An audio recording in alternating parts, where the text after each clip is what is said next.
नमस्कार, आप देख रहे हैं स्पेशल रिपोर्ट न्यूज रूम से। आपके साथ मैं हूं अंजना ओम कश्यप। वक्त की बात है। एक वो वक्त भी था जब बीजेपी के नेताओं के पास एनडीए के साथियों का हालचाल तक जानने का वक्त नहीं था। लेकिन कैराना और कर्नाटक के नतीजों के बाद नजरें भी बदल गई हैं और नजारे भी बदल गए हैं। जी हां, बीड़ा उठाया है खुद बीजेपी अध्यक्ष अमित शाह ने सहयोगियों को मनाने का।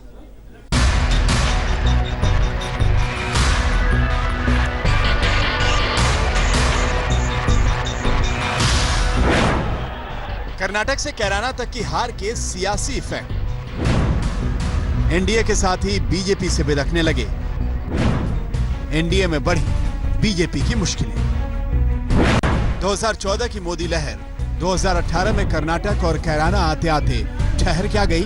एनडीए के साथ ही बीजेपी को आंख दिखाने लगे। 2014 में बिहार में सिर्फ 2 लोकसभा सीटों पर सिमटी जेडीयू अब बिहार में 40 में से 25 सीटों पर दावेदारी जता रही है। तो क्या कैराना समेत उपचुनावों में हार से बीजेपी इतनी कमजोर हो गई है कि उसके साथी उसे ब्लैकमेल करने की स्थिति में पहुंच गए हैं? और मुझे लगता है कि 2019 में कोई प्रॉब्लम होगा नहीं। 2019 में नरेंद्र मोदी प्रधानमंत्री बनेंगे, थोड़ी 20, 30, 40 सीटें कम हो सकती है बीजेपी की, लेकिन सरकार एनडीए की आएगी। बिहार में बीजेपी ने 7 जून को एनडीए की बैठक रखी है, लेकिन उससे पहले ही जेडीयू ने पार्टी की बैठक बुला ली। इसके बाद लोकसभा चुनाव में 25 सीटों की दावेदारी की बातें शुरू हो गईं। अब पहले भी हमारे बीच में सीट शेयरिंग का फॉर्मूला तो रहा ही है। 25 पे हम लड़ते थे, 15 पे बीजेपी लड़ती थी। अब और भी गठबंधन के अलाइज आ चुके हैं, रामविलास जी हैं, उपेंद्र जी हैं, तो सबको मिल बैठ के ही तय करना होगा ना। बात यही हो रही है। बिहार में जेडीयू की महत्वाकांक्षाएं बढ़ गई हैं, तो वहीं महाराष्ट्र में शिवसेना भी बीजेपी से खफा है। विधानसभा चुनाव में वैसे भी शिवसेना का बीजेपी से गठबंधन टूट गया था। बीजेपी चाहती है कि 2014 की तरह 2019 लोकसभा चुनाव में भी महाराष्ट्र में शिवसेना बीजेपी के साथ मिलकर लड़े। लेकिन पालघर उपचुनाव में शिवसेना की हार से उद्धव ठाकरे आग बबूला हो गए। नतीजे आने के साथ ही बीजेपी के खिलाफ प्रेस कॉन्फ्रेंस बुला ली। कर्नाटक के बाद उपचुनाव में हार से सबक लेते हुए बीजेपी अब अपने मिशन 2019 में जुट गई है। डैमेज कंट्रोल के लिए खुद अमित शाह आगे आए हैं। अमित शाह ने रूठों को मनाने की जिम्मेदारी अपने कंधों पर ली है। अमित शाह ने अपने साथी दलों के मुखियाओं से मुलाकात कर उनकी नाराजगी दूर करने का बीड़ा उठाया है। कल महासंपर्क अभियान के लिए अमित शाह मुंबई में होंगे और सूत्रों के मुताबिक कल शाम 6 बजे मातोश्री में वो शिवसेना प्रमुख उद्धव ठाकरे से मिल सकते हैं। 7 जून को अमित शाह चंडीगढ़ में अकाली दल के अध्यक्ष प्रकाश सिंह बादल और अकाली दल के नेता सुखबीर सिंह बादल से मुलाकात करेंगे। बिहार में सहयोगी दलों के कोहराम को देखते हुए अमित शाह के निर्देश पर 7 जून को पटना में महाभोज होगा। बीजेपी नेता भूपेंद्र यादव और बिहार बीजेपी के अध्यक्ष नित्यानंद राय पटना में महाभोज देंगे। इसमें एनडीए के सभी सहयोगी रामविलास पासवान, नीतीश कुमार, उपेंद्र कुशवाहा समेत बिहार के सभी बीजेपी नेता और एनडीए में शामिल पार्टियों के जिला अध्यक्ष भी शामिल होंगे। इससे पहले 3 जून को अमित शाह ने रामविलास पासवान और उनके बेटे चिराग पासवान से मुलाकात की थी। नहीं, ठीक है, उससे अलग अलग बातचीत करने से व्यू का पता चलता है। जो लोगों में कुछ ईगो का मामला रहता है वो भी खत्म होता है कि साहब हमको पूछा नहीं जा रहा है, हमसे बातचीत नहीं कीजिए, कौन क्या बोलेंगे। सब लोग तो मिल करके क्या कहते हैं कि खाली अपने विचार को आदान प्रदान क्या कहते हैं करना क्या कहते हैं कि चाहेंगे। तो इसलिए जो एक लोगों को लगता है कि हमसे बात नहीं हो रही है या कम्युनिकेशन गैप है। हमें प्रसन्नता है कि श्री अमित शाह जी ने इसकी शुरुआत की है और कई क्षेत्रीय दलों से नेताओं से वो संपर्क साध रहे हैं। हम उनके इस प्रयासों का स्वागत करते हैं और एनडीए का महत्वपूर्ण और विश्वसनीय घटक होने के नाते हम उनके साथ कोऑपरेट करेंगे। शिवसेना हमारा कभी मित्र पक्ष था। 25 साल हमने एक साथ दोस्ती निभाई थी, तो अभी उनको याद आया होगा तो ठीक है। देखिए, अमित शाह जी राष्ट्रीय अध्यक्ष है भारतीय जनता पार्टी के और मातोश्री पे कल आ रहे हैं। सच है, टाइम मांगा था, उद्धव जी ने टाइम दिया है कल 7:30 बजे। तो अगर अतिथि है हमारे तो ज़रूर उनका स्वागत होगा। बीजेपी जानती है कि बिना सहयोगियों के 2019 की वैतरणी पार करना मुश्किल है। शायद यही वजह है कि उपचुनाव में हार से सबक लेकर बीजेपी अपने साथियों को मनाने की मुहिम में जुट गई है। सवाल यह है कि क्या शिवसेना और जेडीयू अमित शाह के मनाए मानेंगे? हिमांशु मिश्रा, दिल्ली, आज तक। बीजेपी वैसे भी ये हुनर रखती रही है कि कैसे भावनात्मक मुद्दों को उछाला जाए और कैश करके वोट जीते जाए, लेकिन वो भूल गई कि बातों से पेट नहीं भरता। खास तौर पर पश्चिमी उत्तर प्रदेश के किसानों का। वो तो गन्ना भुगतान की आस लगाए बैठे थे, गन्ना नहीं जिन्ना थमा दिया गया। ऐसा सबक सिखाया कि अब नींद से जाग गई है बीजेपी।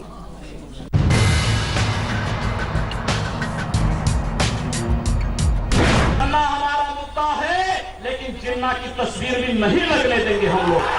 औरंगजेब, टीपू सुल्तान, जिन्ना, यही आपके लिए कैंपेन कर रहे हैं और गांव में आके ये कह नहीं सकते कि हमने गन्ने का भाव क्यों नहीं दिलाया आपको। कैराना में न सिर्फ गन्ना जीत गया बल्कि गन्ने ने बीजेपी सरकार की मिट्टी पलीत कर दी। ठोकर लगी तो समझ में आया कि अब बातों से बहलाने के दिन लद गए।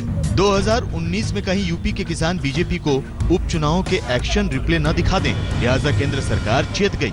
मोदी सरकार गन्ना किसानों को 8,000 करोड़ रुपए का आर्थिक पैकेज देने पर फैसला करने जा रही है। तो गन्ना किसान का मामला है, आज आप लोगों ने दिया है, पेपर्स वगैरह में भी लिखा है कि 8,000 करोड़ का सहायता राशि जो है सरकार क्या कहते हैं कि देने पर क्या कहते हैं कि जो है विचार कर रही है। गन्ना किसानों का करीब 20,000 करोड़ रुपए का बकाया मिल मालिकों पर है। अब केंद्र सरकार इसमें से 8,000 करोड़ रुपए के भुगतान का फैसला कर रही है, तो इसके पीछे वजह 2019 का रण है। कैराना इलाके के किसान कह रहे हैं कि अगर यही फैसला कैराना में चुनावों से पहले कर देते तो शायद कैराना में हार नहीं होती। अगर इस कास को, इस पैसे को जो पहले देता वो बीजेपी ने वादा किया था 14 साल का, 14 दिन का, अगर 14 दिन के आधार में दे देता तो किसान बहुत पनप जाता। अब पछताने से क्या फायदा जब चिड़िया चुग गई खेत। बोलपुर, गोरखपुर, नूरपुर, कैराना, अगर फंड रिलीज करना था ना पहले करते। किसानों की जो दुर्दशा, किसानों की जो बर्बादी हो रही।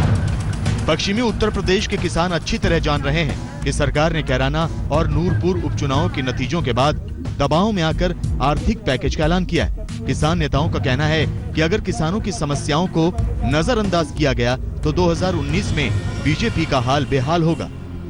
ये केंद्र सरकार का अच्छा प्रयास है, लेकिन हमारी मांग है कि चीनी का मिनिमम रेट भी तय किया जाए। हम नहीं मानते कि ये लोग इस बात पे आवेंगे कि किसानों को राहत देंगे।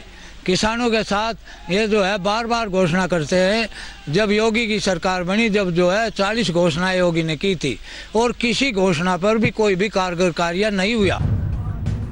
गन्ने की फांस में फंसकर बीजेपी कैराना और नूरपुर का चुनाव हार गई। अभी सरकार ने पैकेज जारी नहीं किया है, लेकिन इस पर राजनीति शुरू हो गई है। बीजेपी अभी से ही इसका श्रेय लेने में जुट गई है।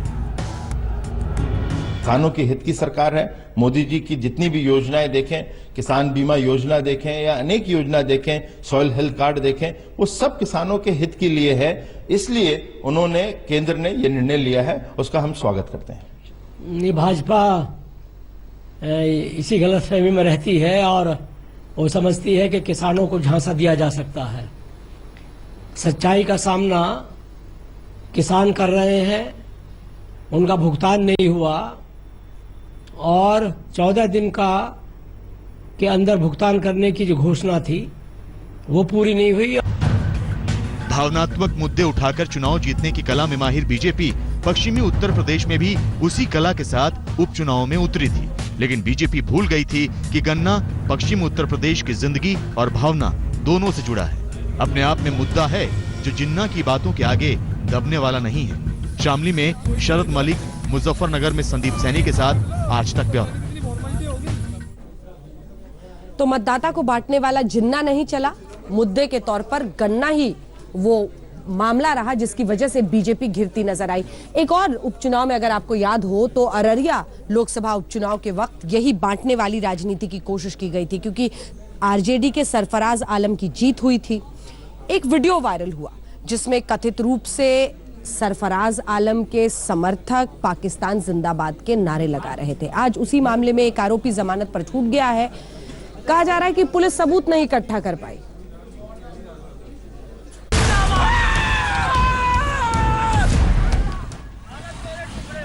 करीब 2.5 महीने पहले अररिया लोकसभा उपचुनाव में आरजेडी प्रत्याशी सरफराज आलम की जीत पर यह वीडियो सामने आया था, जिसमें आरोप लगाया गया था कि कुछ लोगों ने वहां पाकिस्तान जिंदाबाद के नारे लगाए थे।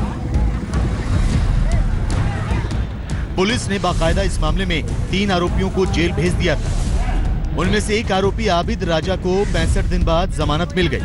पुलिस ने चार्जशीट में नाम तो डाला, लेकिन कोई सबूत पेश नहीं कर पाई। सबसे पहली बात, मैं न्यायालय का शुक्रगुजार हूँ क्योंकि उन्होंने मुझे जमानत दी। लोग का ये सब लोग देशद्रोही बोल के पुकारने लगे थे, फिर भी क्या बोलते हैं उन लोगों ने। मैं सब कुछ समझाया पड़ा था, वीडियो देखी, वीडियो में सब कुछ है नहीं, फिर भी सब बोल रहे थे। आबिद जब तक जेल में था, उसके परिवार को अपमान की आग में जलना पड़ा। बहुत एक घड़ी हमारे लिए, जिसको जो बोलना था, हम तो वक्त का इंतजार कर रहे थे कि आज न कल तो हमारे बच्चे की जीत होगी ही। और लोग क्या कह रहे थे उसके पीछे हम नहीं गए, ऊपर वाले पे हमने भरोसा किया। जिस वक्त ये वीडियो आया था, उस वक्त बिहार के डीजीपी तक इसे असली बता रहे थे, लेकिन अब पुलिस इस मामले में सबूत तक दाखिल नहीं कर पाई है। विपक्ष अब इस पर सवाल उठा रहा है। जिस तरह के फर्जीवाड़े सामने आए हैं और हमारा आरोप लगातार रहा है कि भारतीय जनता पार्टी इन तरह की चीज़ों को क्रिएट कर करके समाज में एक हाइवो क्रिएट करती है और कर करके नफरत का बयार बहाना चाहती है राज्य के अंदर में, ताकि हिंदू मुस्लिम का जो माहौल है वो बिगड़े। तो उसका पर्दाफाश हो गया, सच सामने आया। इस मामले में अभी 2 आरोपी जेल में बंद हैं। अगर पुलिस सबूत दाखिल नहीं कर पाई तो वो दोनों भी छूट सकते हैं। तो क्या पुलिस इस मामले में खाली हाथ है? क्या वो वीडियो फर्जी था? क्या साजिश के तहत उस वीडियो को वायरल किया गया? ऐसे तमाम सवाल अब उठ खड़े हुए हैं। अमरेंद्र कुमार सिंह, अररिया, आज तक। आपके साथ मैं कश्यप। और अब एक ऐसी तबाही जो धरती की कोख से निकली है, देखते ही देखते ज्वालामुखी के फटने के बाद उसकी राख में लाशें बिछ गई, 60 लोगों की जान चली गई है। देखिए ये स्पेशल रिपोर्ट।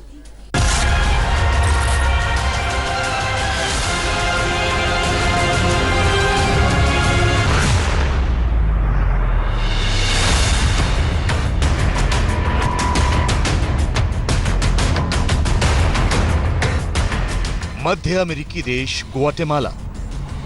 इस देश के बारे में आज हमें बताना इसलिए जरूरी है क्योंकि यहाँ सदी का सबसे भयानक ज्वालामुखी विस्फोट हुआ है। हम आपको यह भी बता दें कि 100 साल से भी ज्यादा वक्त के बाद ग्वाटेमाला में इतना भयानक ज्वालामुखी फटा है।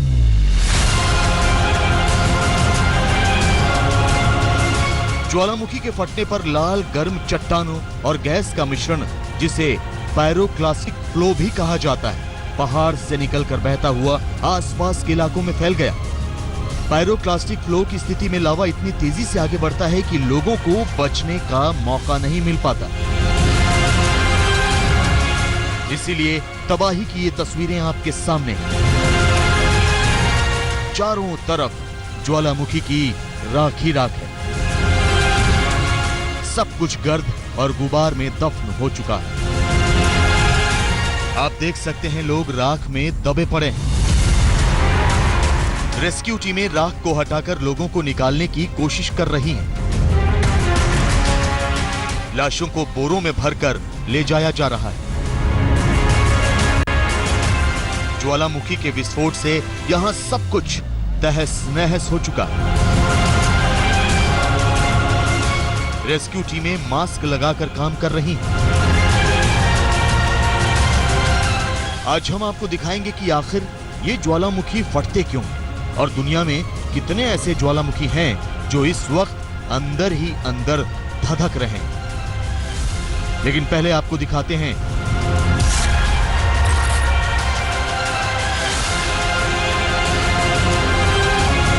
ग्वाटेमाला की राजधानी से करीब 40 किलोमीटर दूर फ्यूएगो ज्वालामुखी में ये विस्फोट हुआ है, जिसकी चपेट में आकर 62 लोगों की दर्दनाक मौत हुई है। फ्यूएगो ज्वालामुखी से लावा तेजी से बहकर गांवों में पहुंच गया और घरों में बैठे कई लोग इसमें जलकर मारे गए। सैकड़ों लोग घायल भी हुए हैं और कई अब भी लापता हैं। Yo salí al callejón que iba a la tienda cuando yo vi que la lava ya venía para abajo y se venía metiendo en todos los terrenos porque venía en la carretera y venía por el tanque del agua. De ahí entró por el callejón para arriba. ज्वालामुखी में विस्फोट इतना घातक था कि उससे निकली राख आसमान में कई किलोमीटर ऊपर तक उछली और राजधानी ग्वाटेमाला सिटी में लोगों और सामान पर जा गिरी। आप देख सकते हैं कि उस राख में सब कुछ दफन हो चुका है। इस ज्वालामुखी से निकली राख से ग्वाटेमाला के हवाई अड्डे का रनवे तक भर गया है। अब रनवे से राख को हटाने के लिए सेना को लगाया गया है।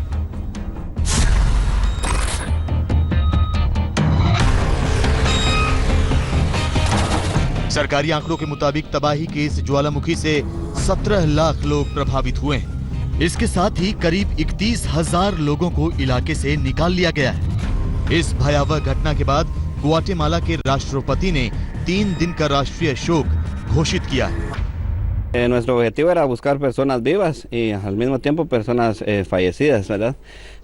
Rastreamos varias áreas. Ya casi estábamos por evacuar cuando encontramos a una familia completa en una vivienda. 3 जून यानी रविवार को 3,763 मीटर ऊंचे फ्यूएगो ज्वालामुखी में घातक विस्फोट हुआ।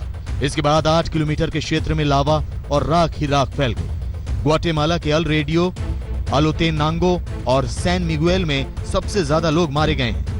राष्ट्रपति जिमी मोरालेस ने तीनों शहरों में रेड अलर्ट और पूरे देश में ऑरेंज अलर्ट जारी किया। स्थिति गंभीर होने पर आपातकाल की भी घोषणा की जा सकती है। ग्वाटेमाला में लोगों को ज्वालामुखी की राख से बचने के लिए मास्क पहनने की सलाह दी गई है। हम आपको बता दें कि हर साल ज्वालामुखी फटने की ऐसी करीब 60 घटनाएं होती हैं। कई ज्वालामुखी अचानक ही फट जाते हैं। ग्वाटेमाला में फ्यूएगो के अलावा सेंटिया गुएटो और पकाया नाम के 2 और ज्वालामुखी मौजूद हैं और ये भी सक्रिय हैं। खतरा ये है कि अगर ये भी फट गए तो ग्वाटेमाला का क्या होगा।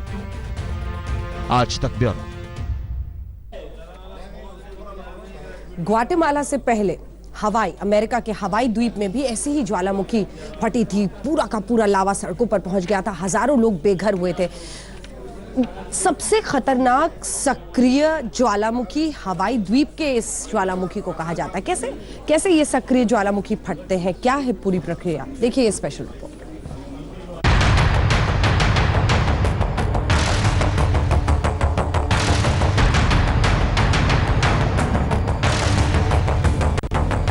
अमेरिका के हवाई द्वीप पर स्थित किलुआ ज्वालामुखी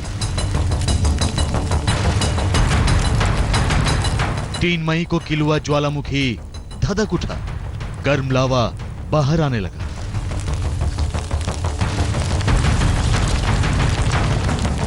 आसपास के इलाकों में खौफ पसर गया।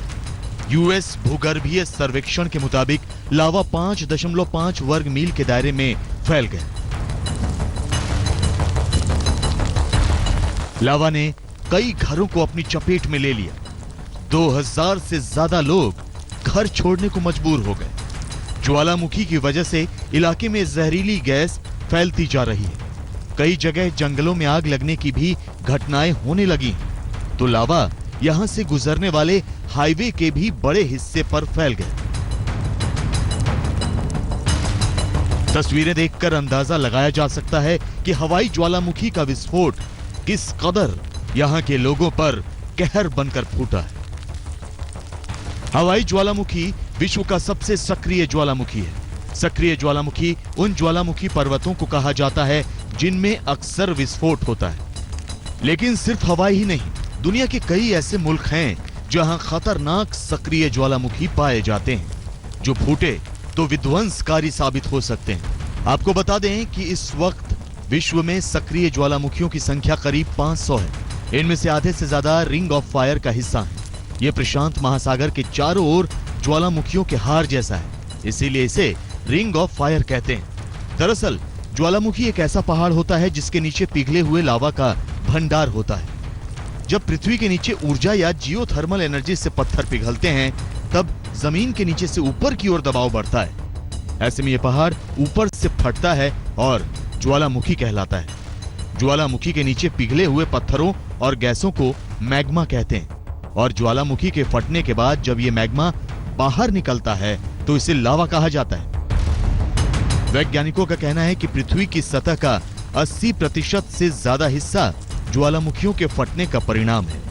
इनसे निकला लावा करोड़ों साल पहले जम गया होगा और इससे जमीन की सतह बनी। इतना ही नहीं, समुद्र तल और कई पहाड़ भी ज्वालामुखी के लावा की देन है। ज्वालामुखी से निकली गैसों से वायुमंडल की रचना हुई। आपको बता दें कि ज्वालामुखी 3 प्रकार के होते हैं। पहली तरह का ज्वालामुखी एक खोखली पहाड़ी जैसा होता है जिससे लावा निकलता है। दूसरे तरह के ज्वालामुखी ऊंचे पर्वत होते हैं और इनमें कई सुरंगें होती हैं जिनमें लावा निकलता है। तीसरे तरह के ज्वालामुखी अमेरिका के हवाई प्रांत में पाए जाते हैं। हवाई का क्राकातुआ ज्वालामुखी सबसे खतरनाक ज्वालामुखियों में माना जाता है और वर्ष 1883 में इसके फटने से सुनामी आई थी जिसमें 36,000 लोग मारे गए। तो 1902 में मार्टिनिक में ज्वालामुखी फटने से 30,000 लोग मारे गए थे। एक बार आइसलैंड में ज्वालामुखी के फटने से पूरे यूरोप में राख के बादल छा गए थे और हवाई जहाजों को उड़ने से रोक दिया गया था। जबकि 2010 में इंडोनेशिया के मेरापी ज्वालामुखी के फटने से हजारों लोगों की जानें गई थी। आज तक ब्यूरो। लेटेस्ट खबरों के लिए यूं ही देखते रहिए आज तक और इस वीडियो के पसंद आने पर लाइक, शेयर एंड सब्सक्राइब करना ना भूलें।